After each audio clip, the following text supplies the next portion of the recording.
Bagaimana sikap kita jika ada masjid yang dibangun oleh non-muslim dan dikelola oleh mereka? Bagaimana sikap kita? Pertanyaannya, bagaimana bisa terjadi begini? Itu sebetulnya pertanyaan sesungguhnya. Bukan sikap kita, bagaimana Anda bisa menjadikan kok tiba-tiba ada rumah ibadah dibangun oleh non-muslim? Itu aneh menurut saya tuh. Aneh. Bagaimana orang bisa membangun ibadah rumah Allah yang tidak memuliakan Allah? Kan repot tuh. Ya, dulu orang munafik juga bikin masjid namanya Dirar. Ya, Abdullah bin Ubay bin Salul itu munafiknya luar biasa, Bu. Luar biasa itu. Itu kalau sholat, Pak, safnya di belakang Nabi langsung. Persis di belakang Nabi. Tapi kalau keluar dari sholat itu Muhammad cuma cari perhatian aja. Pemecah belah kita itu.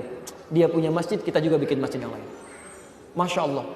Tapi Nabi kurang apa lagi? Tolerannya luar biasa. Digauli dalam kehidupan. Masih bersikap baik. Bahkan maaf ya, saat sakit pun itu oleh Nabi diberikan obat ke anaknya, Abdullah juga. Ini diberikan kepada ayahmu. Begitu disampaikan, siapa ini Muhammad cari perhatian aja. Diludahi itu dilempar oleh dia. Tapi Masya Allah, dalam keadaan sekarat ini, masih dijenguk oleh Nabi.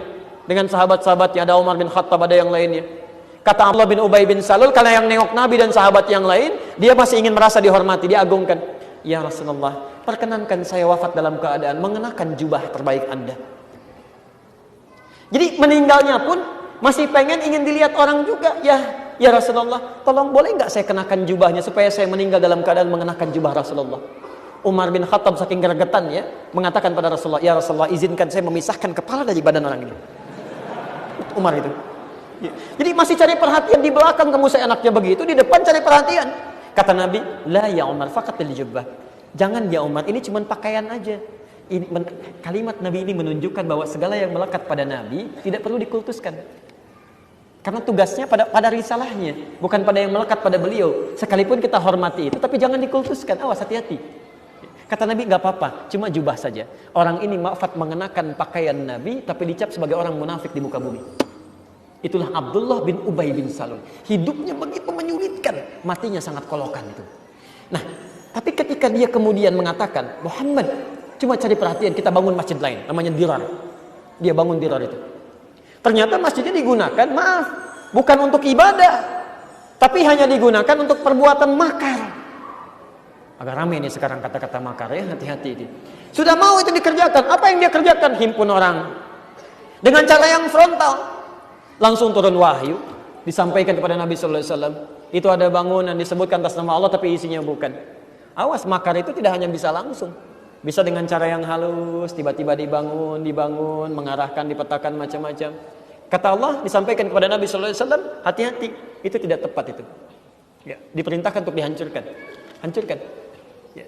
Jadi kalau ada yang seperti itu, jangan dimakmurkan. Jangan dimakmurkan. Ya, seharusnya demikian. Kalaupun ada, dialih fungsikan dulu. Maksudnya dialih kepemilikan. Sudah orang Islam yang pegang. Orang Islam yang ngatur. Bagaimana bisa ada rumah Allah diatur non muslim? Ngatur orang sholatnya, ngatur macam-macamnya. Ya, dia kan tidak paham tentang fungsi itu. Bagaimana bisa masuk ke dalamnya? Dan tidak boleh berada di dalamnya. Bagaimana bisa mengatur? Gak bisa masuk ke dalamnya, gak bisa melihatnya, gak bisa memetakan ibadahnya. Karena itu yang paling tepat adalah dilakukan. Coba Anda kemudian kelola kembali itu sehingga yang memegangnya orang Islamnya, yang punya kewenangan dengan baik. Dan itu ditempuh dengan jalan terbaik di Quran surah ke-16 ayat 125. Ud'u ila sabili rabbika bil hikmah. Nah, dan kalau misalnya kelihatan tidak memusuhi, doakan masuk Islam. Tapi kalau kelihatan mencari celah saja seperti makar Abdullah bin Ubay bin Salul, enggak boleh dimakmurkan.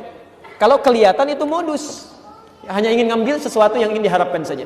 Jelas di sini?